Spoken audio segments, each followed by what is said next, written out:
e nem João. Quem vai botar a mão na tua cabeça agora é eu. O Senhor vai começar a botar a mão dele na cabeça de crente aqui. Ele está dizendo que tu vai voltar a ter discernimento espiritual. Ele vai botar a mão na tua cabeça e as escamas dos teus olhos vai dar.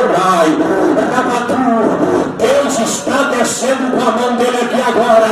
E está botando a mão sobre a cabeça de crente e dizendo: tenha visão novamente. Veja o rei do céu que vem adorar. O camarada que está sentindo a mão dele aí? Oh, labaixo,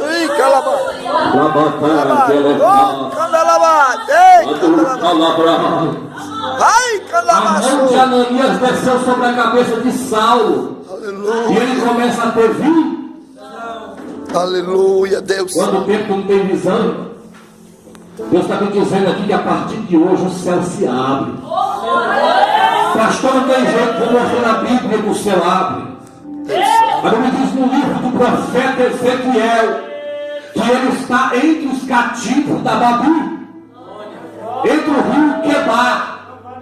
Rio Quebar, que significa ilusões. O diabo talvez se botou no meio de ilusões. Vou pegar esse gancho que o pastor pregou um dia.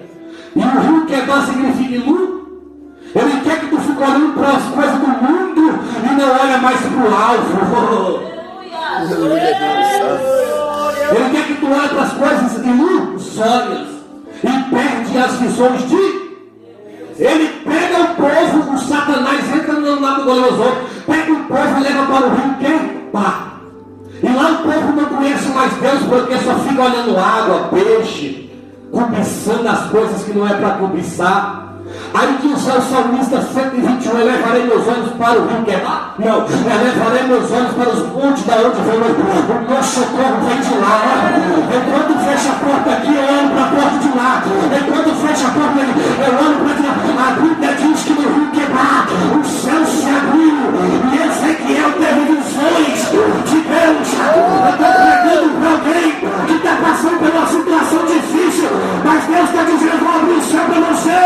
Eu vou abrir ela, Aleluia. o céu abriu e ele tem visões de